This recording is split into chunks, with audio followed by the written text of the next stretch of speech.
तो दोस्तों आज हम आपको बताने जा रहे हैं कि कलयुग में पांडव और कल्कि भगवान का कहाँ पर जन्म होगा और उसके बाद पांडव और कल्कि भगवान का मिलन कैसे होगा।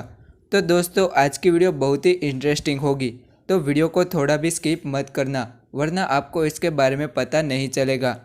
वीडियो शुरू करने से पहले बता दें कि इस वीडियो का लक्ष्य 200 लाइक का है, तो आप वीडियो को एक लाइक ज़रूर करें। दोस्तों द डिवाइन टेल्स और द भक्ति जैसे यूट्यूब चैनल पर बताया गया है कि कलयुग में पांडवों ने जन्म लिया है। तो क्या ये बात आपको सच लगती है? तो आज इसी के बारे में हम आपके सामने खुलासा करने वाले हैं और बताएंगे कि सच बात क्या है। दोस्तों आप सभी को तो पता ही होगा कि हमारे ग्रंथों में कई लोगों ने कई सारी मिलावटें की है। उनमें से एक मिलावट ये भी है। ये बात उस समय की है जब द्वापर युग का समय चल रहा था। तब महाभारत का भीषण युद्ध भी चल रहा था।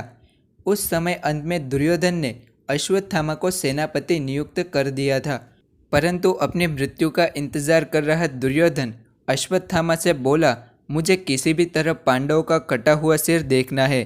उसके बाद अश्वत्थामा अपने बचे हुए सेना के साथ दुर्योधन को वचन दे देता है और यहाँ पर श्री कृष्ण को चिंता हो रही थी कि अब कौरव कुछ न कुछ षड्यंत्र जरूर रचेंगे। इस चिंता से भगवान श्री कृष्ण ने पांडवों की रक्षा के लिए भगवान शंकर की स्तुति की थी। उनकी आराधना से भगवान शिव वहां पर तुरंत ही पहुंच जाते हैं। श्री कृष्ण ने उनसे कहा कि हे भूतों के देव, आप मेरे पांडवों की रक्षा करें। तब भगवान शिव ने उनकी बात मानी और शिविर के बाहर पहरा देना शुरू कर दिया और थोड़ी देर के बाद वहां पर अश्वत्थामा अपनी सेना के साथ पहुंच जाता है। लेकिन वहां पर उन्होंने भगवान शिव को देखा। भगवान शिव को देखने के बाद अश्वत्थामा ने उनकी स्तुति की और भगवान शिव उनको देखकर प्रसन्न हो जाते हैं। दोस्तों जब अर्जुन को दिव्यास्त्र चाहिए थे तब उसे कई वर्ष तक भगवान शिव की तपस्या करनी पड़ी थी। तब बाद में भगवान शिव प्रसन्न हुए थे, परंतु डिवाइन टेल्स और द भक्ति में बताया गया है कि उसी रात उतनी ही देर में भगवान शिव उनसे प्रसन्न हो गए थे। आगे बताते हैं कि भगवान शिव ने प्रसन्न होने के बाद उसे एक तलवार भी भेंट स्वरूप दी थी और उसके बाद पांडवों को मरवाने के लिए उन्हें शिविर में भी जाने की आज्ञा दे दी थी।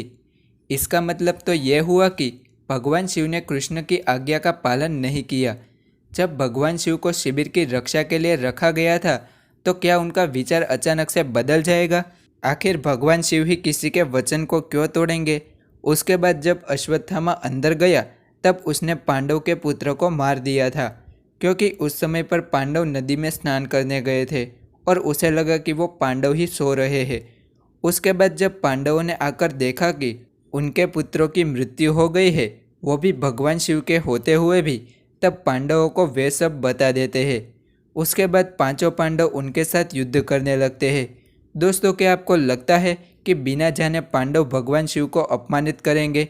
क्या पांडव उनकी शक्ति को नहीं जानते थे?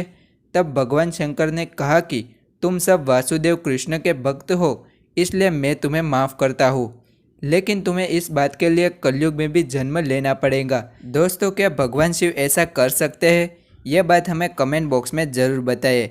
अगर ऐसा होता तो जब कर्ण का जन्म हुआ तब माता कुंती शिवजी की स्तुति करती और शिव कर्ण का वध करवा देती, और इसके अलावा जब भगवान श्री कृष्ण का जन्म हुआ तब उनकी माता देवकी भगवान शिव की स्तुति करके महाराज कंस को मरवा देती। अगर भगवान शिव की स्तुति करने से ऐसा होता तो भगवान श्री कृष्ण उनको बुलाते भी नहीं। इस बात से मुझे तो नहीं लगता कि भगवान महादेव ऐसा कर सकते हैं। उसके बाद आगे पांडवों के जन्म के बारे में भी बताया गया है। भीमसेन का जन्म कलयुग में बनारस में होगा। युधिष्ठिर का जन्म बलखान नाम से होगा। अर्जुन का जन्म ब्रह्मानंद नाम से होगा। आप सभी ने पांडवों की स्वर्ग यात्रा के बारे में तो सुना ही होगा। तब वे स्वर्ग में पहुंच जाते हैं और उनको बाद में मुक्ति भी मिल जाती है। दोस्तों अब कलयुग में सिर्फ भगवान कल्कि ही जन्म लेने वाले हैं, जो भगवान श्री कृष्ण का 10वां अवतार होगा और उनका साथ 7 दिव्य महापुरुष भी देने वाले हैं। तो आशा है कि आज की ये जानकारी आपको काम आई होगी। अगर वीडियो पसंद आए हो तो वीडियो को एक लाइक ज़रूर करें और ज़्यादा से ज़्यादा शेयर करेंगे